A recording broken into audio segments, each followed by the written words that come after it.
plays, we invite you to just relax. Close your eyes, rest in the presence, and hold space.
Namo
Gam Ganapataye Namo Namaha.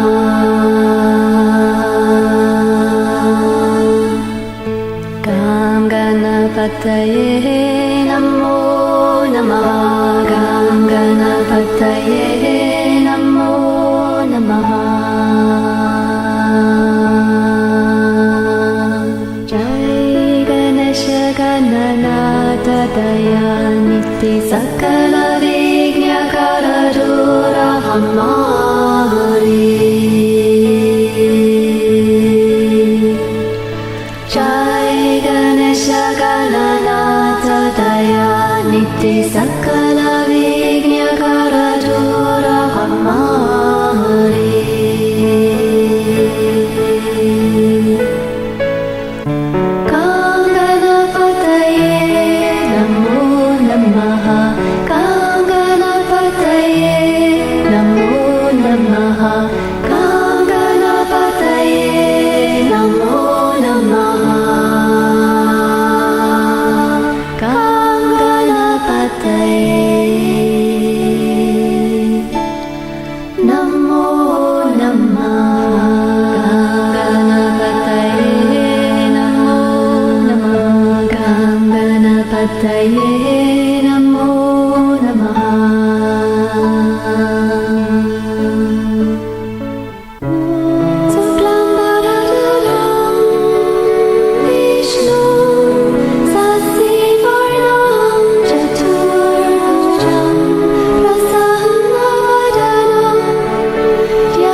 Jai Ganesha Gananata Dayaniti Sakala Vignya Karadura Hamari.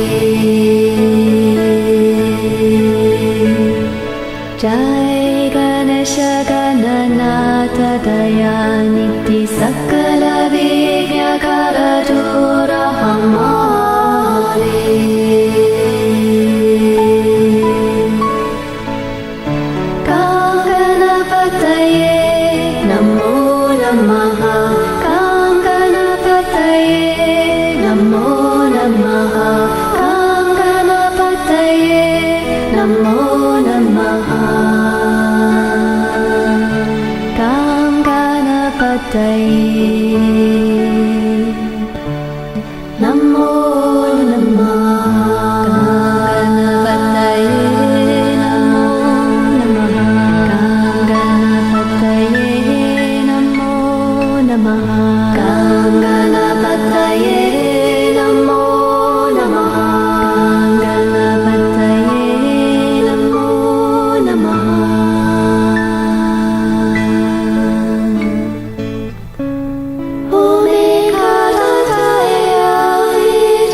Namaste. Namaste. Welcome to our weekly online satsang. Satsang being a Sanskrit word that means literally community of truth. It refers to a spiritual community. That means two or more people who are on the spiritual path who come together to share their presence, their graces and gifts, their challenges and their breakthroughs with one another. And we strengthen each other exponentially when we do come together like this. So it's very important. Thank you for being here tonight. It's also very important that you find a local community, if you can, with people you resonate with who are also on the path of awakening and the flowering of the heart, ideally who share the blessing, a direct transmission of divine grace to catalyze and to hasten the process of awakening. We share one here called the Flowering Heart Blessing. Suzanne and I have shared many different types of spiritual transmissions for decades, many decades. But about 10 years ago, the Divine said, start sharing this one. And we found it to be very heart-centered. The Divine just poured light into our hearts and they exploded. And with unconditional love and compassion and light. And the Divine said, share that one. And don't charge for it. And let people know that when they've received it, they're initiated immediately to be able to share it with others. So if you want to know more about that, visit our website, floweringheart.org. There's a 36-minute initiation video. There are links all over the place, but right on the home page, up near the top, you'll find a link to that 36-minute video. It explains a little bit about the Flowering Heart Blessing. There's a guided meditation for initiation. And if you share that with a friend or two of yours, you have an instant blessing circle. So do it. Download the video, use it. You can do it on your own computer. You can just go to our website and hit play. And have a friend or two, just even one friend, and things are starting.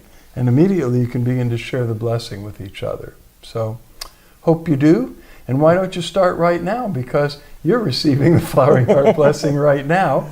And that means if you invite the Divine to pour it through you to others who join us tonight. We also hold an intention to bless everyone who will ever view this video at any time in the future. Because the blessing is spirit, and spirit is unbounded by time or distance, space. So the blessing we send with the intention tonight will touch and flood anyone who ever plays a video of this satsang in the future. And it's a great way for you to have the grace of the blessing going through you in an even more powerful way than just receiving it. Because when you give it, as it flows through you, it works on you in a marvelous way. So we're about the work, and the work that we're doing is to help as many people awaken from the illusion of separate existence, disconnection and duality into the reality of connection with ourselves, with each other, with the divine source, which is reality. There's a veil in the mind, a delusion that makes us feel separate from the divine and from each other. And that's the source of all of our suffering and all of our troubles. Humanity needs to awaken from a collective delusion of competition, conflict, and war into a new world rooted in cooperation, harmony, and peace. That's happening now one person at a time. But when enough of us have awakened, and with each one of us awakening, it's affecting the collective consciousness of humanity. Because our consciousness is not a singular, it's not just your consciousness, my consciousness, 8 billion consciousnesses. If you look up that word consciousness, it has no plural form. There is just one consciousness. And we're all sharing in that one consciousness together. So When enough of us individually have awakened, we believe, and many of the great masters throughout recent centuries have seen it, the entire collective consciousness, the scale will tip from division, duality, into oneness and unity, and it'll be a new world. Till then, we're trying to help as many people, one person at a time. And we're glad you're with us to hear. Glad you're with us to hear tonight. We like to open, any other announcements? I don't think so. Not that I can think of. That's amazingly nice. Happy New Year. Happy New Year and nothing to announce. There are all kinds of headlines in the world, but here at Flowering Heart, things are just mellow. We like to open it to questions and answers on the spiritual journey. It can be anything about that you're puzzling over, that you'd like more clarity and insight. It could be about awakening, divine union, past lives, future lives, multiple dimensions, meditation, prayer, whatever.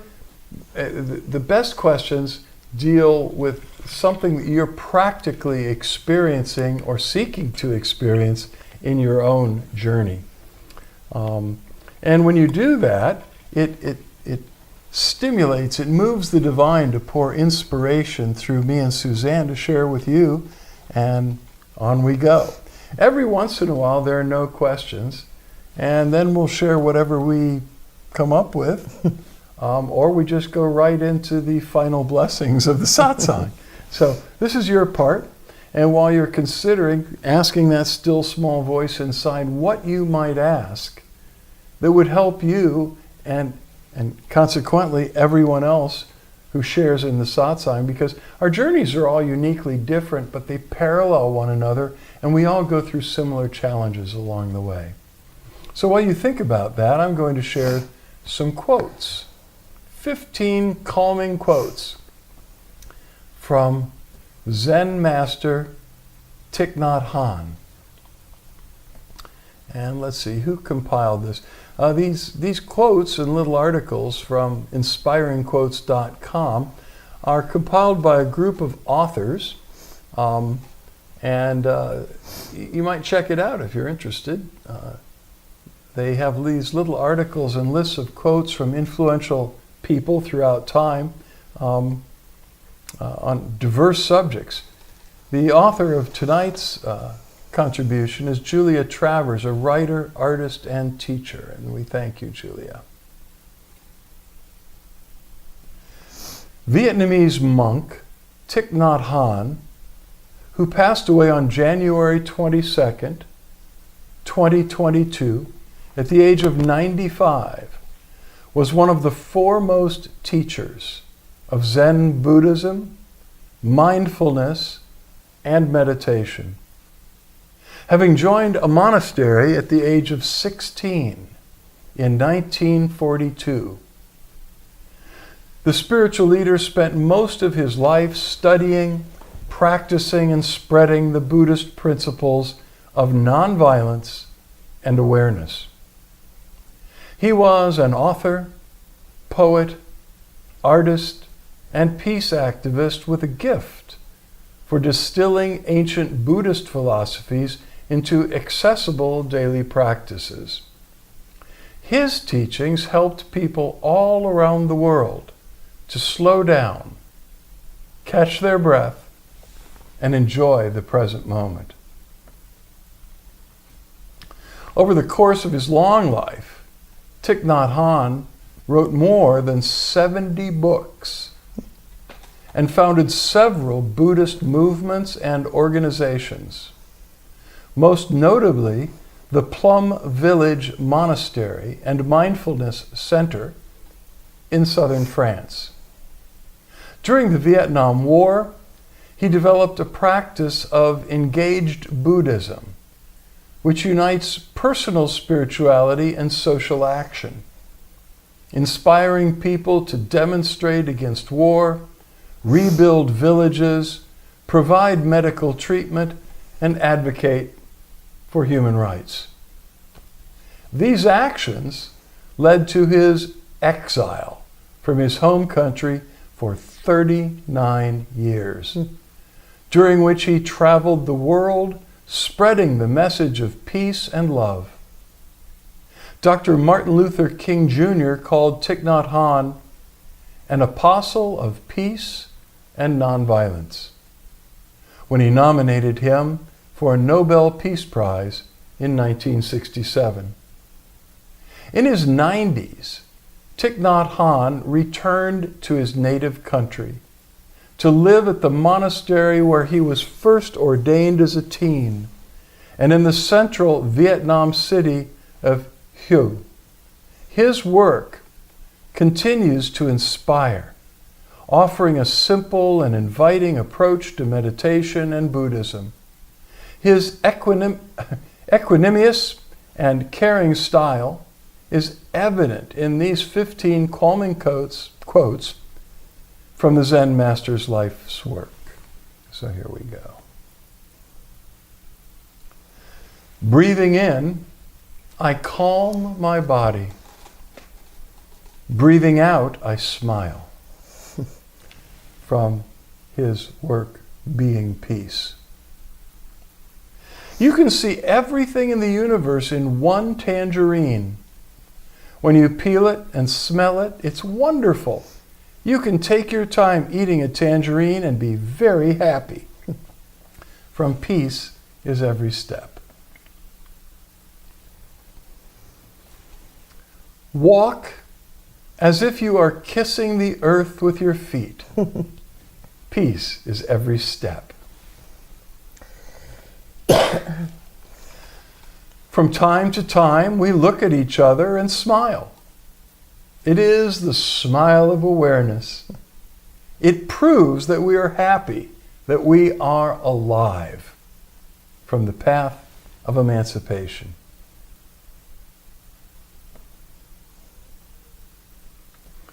Sitting is an art. The art of resting first. It's very important that we learn how to rest. From Sitting, Resting, and Not Worrying. These are all titles of his books. If we set aside time each day to be in a peaceful environment, to walk in nature, or even just to look at a flower or the sky, then that beauty will penetrate us and feed our love and our joy. From How to Love. Our breath is also like a wave, gently rocking us into a deep peace. In this state of rest, our body and mind can release their burdens. A lot of healing happens just by letting go and sinking into this state of total relaxation. From Buddha mind, Buddha body. If we take good care of ourselves, we help everyone. How to love. Feelings come and go like clouds in a windy sky. Conscious breathing is my anchor. From Present Moment, Wonderful Moment. We are safe. Come with me and be in the present moment. From Reconciliation.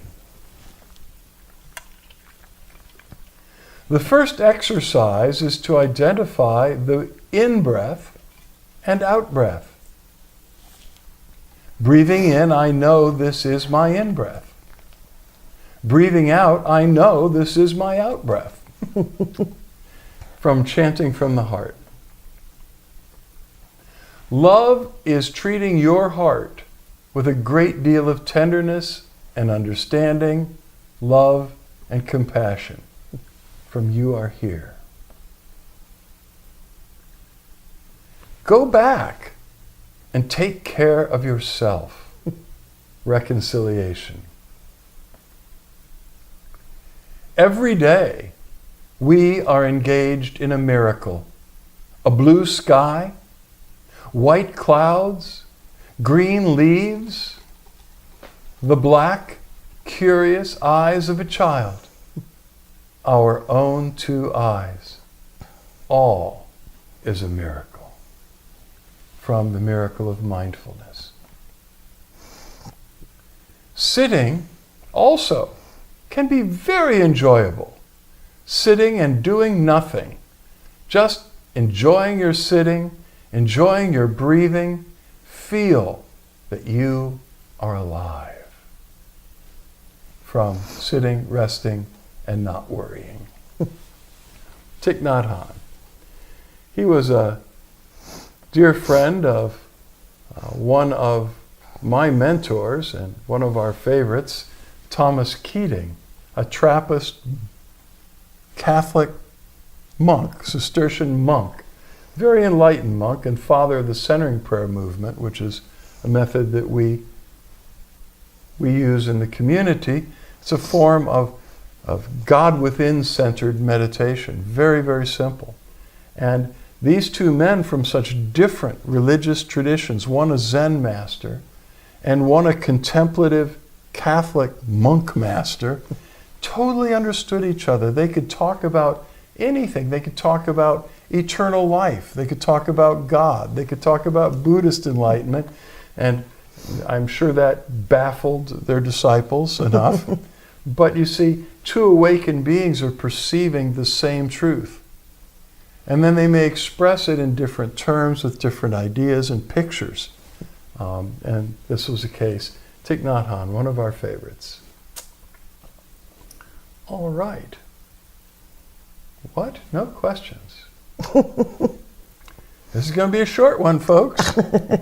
There's got to be something inside of you that would like to know something about something having to do with the spiritual journey. You wouldn't be here tonight. And no, you don't have to ask questions. You can just sit and soak up energy, but it does kind of shorten the journey. Not the journey of awakening, the journey here tonight. Let's see, it's the same at Vimeo, so I'll give it a couple more minutes. I'm not sure what I have to share off the cuff tonight. Do you?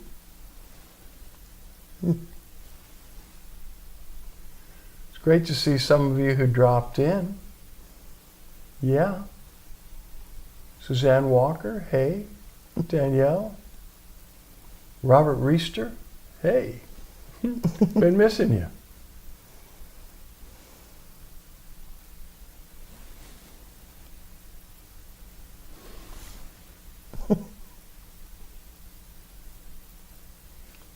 A scripture comes to mind, penned by the brother of Jesus, James, the first bishop of the Church of Jerusalem, which in spite of all the arguments coming from Rome, Jerusalem was obviously the first church.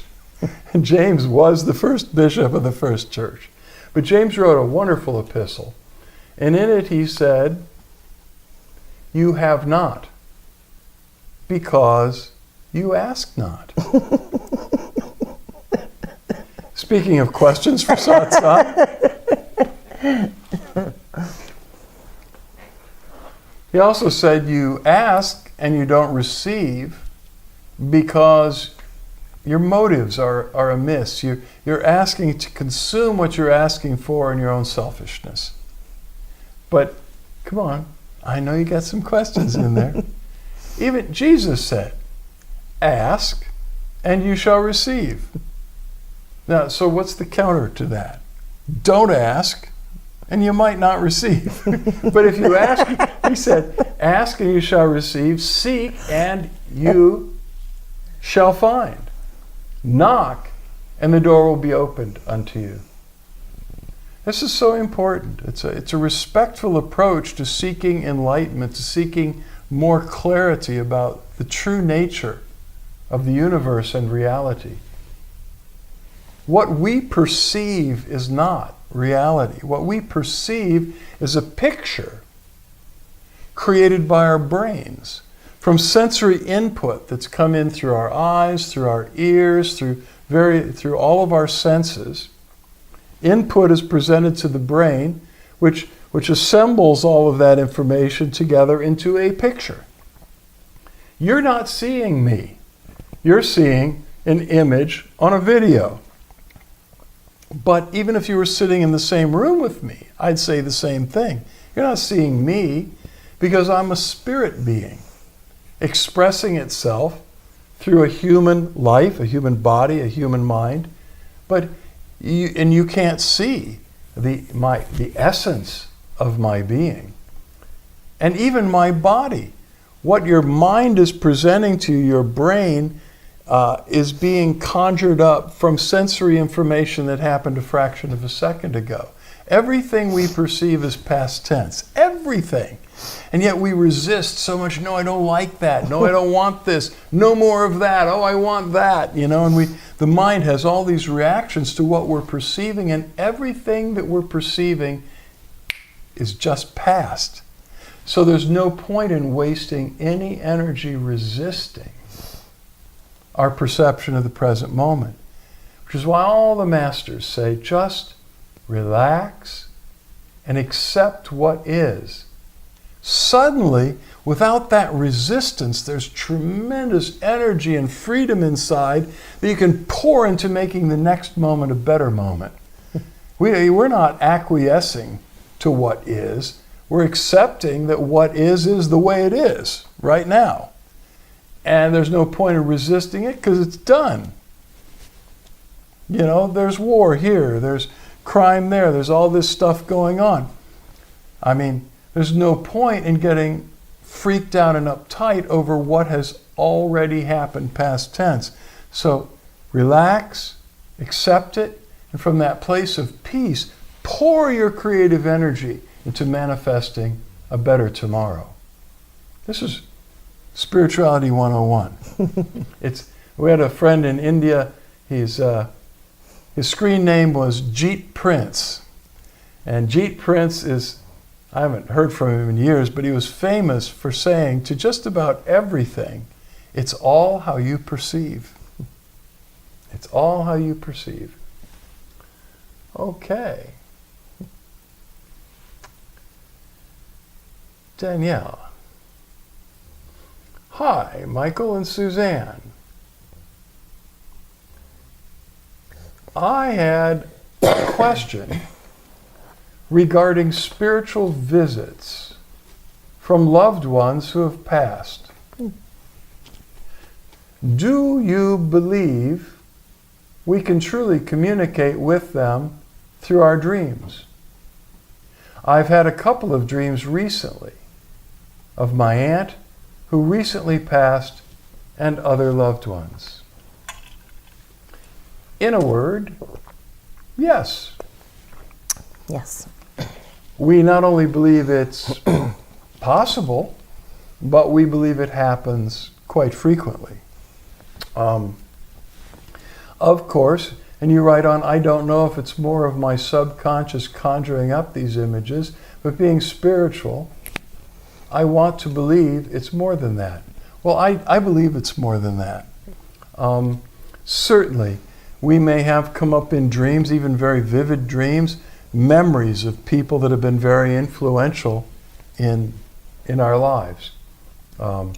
Someone just texted me actually this evening that I've shared countless spiritual transmission blessings with years ago. And she had this vivid, tremendous, she said, it's one of those dreams where you wake up and this was not a dream, this was real.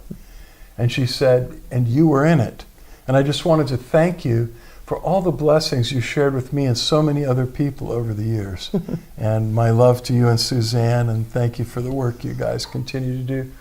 So that could have been just a dream. But I suspect that we actually connected. They can happen in a number of different ways. A lot of dreaming happens on what is called the astral plane. And on the astral plane, which is out of the body, we can meet one another in our dreams. And sometimes it's significant. It's very common that shortly before people are ready to pass, pass on, that they will see loved ones who have gone before them standing in the room, conversing with them, preparing them, telling them not to worry, everything's going to be cool. And no one else, of course, can see them. And then shortly after that, they pass on. Science is rapidly trying to explain all these deathbed experiences and near-death experiences, but some of what we and others have come back from these near-death experiences with are so informative that we can actually check out the details, and that wasn't just a dream. You want to share some?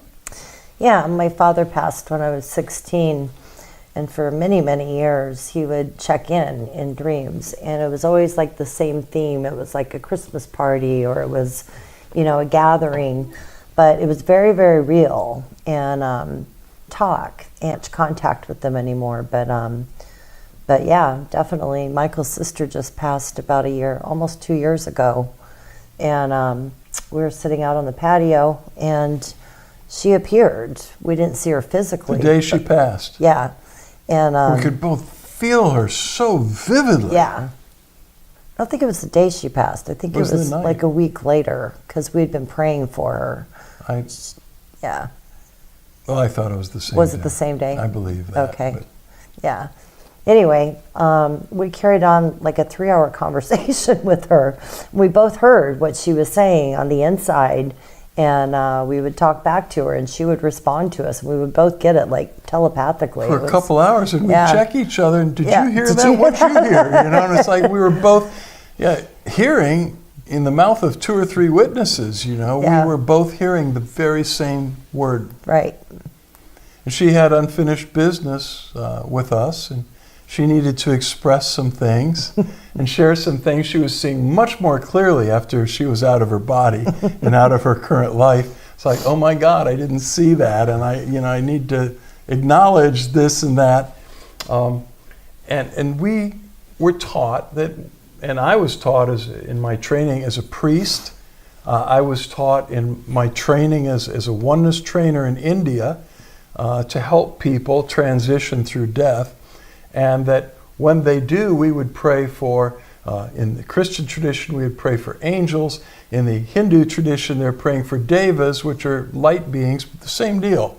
Praying that light beings would come down and help the soul to release the cares of their human life and know that it's time to ascend and help lift them up to the light. And so, of course, when my sister passed, we began immediately praying that she would be lifted up into the light by the light beings and the angels, And so that night when she came to us, she said, would you stop? She got mad at us. She said, I just passed. I actually like human life on earth, but I have business to attend to, and I'm not ready to do that, so stop. Which we found a little surprising. And then so we backed off because her 2 hours with us was so important. She had other appointments. And I don't know how much later it was, weeks or a month later or something, she was ready. Mm-hmm. And she ascended. You could feel it. You could feel it. Yeah. But in India, it was like, it's got to be done in the next 10 days, or she's going to reincarnate. But it was what it was, and we were experiencing her presence. She's not the first one in my life. I could go on telling story after story, but we're encouraged in the Judeo-Christian scriptures not to try to communicate with the dead. Okay, I have friends who are mediums, so apologies, but I mean, if you're of the Jewish and the Christian tradition, you've probably heard, don't seek to talk to the dead. Don't. One of the main figures in the Hebrew scriptures lost his life because he wanted to know the outcome of a situation, a war situation, so he sought to the witch of Endor to tell him the future. Instead of asking God, it cost him his life. So you got a strong message, that's not the way to go. That said, perhaps we shouldn't waste energy trying to reach out to people on the other side unless you happen to be a medium or shaman. But they may, at the will of God, drop in on you from time to time to communicate, to let you know that they still exist, that there is eternal life. Spirits are eternal beings. They never die. They never come to an end. So,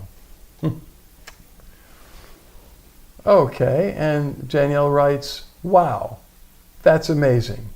Thank you for sharing that. It must have been a beautiful experience to share together and with her spirit. Ha ha, I love that. Yeah. I remember my grandmother telling me too, when my grandfather was in the hospital getting ready to pass, she was at home and asleep in bed, and she woke up because she felt something, and she looked at the foot of her bed, and then she looked at the clock and she was confused because it was the middle of the night, and my grandfather was standing there at the foot of the bed. And about 10 minutes later, she got a call from the hospital that he had passed, and he had passed at that moment. It's like he popped in.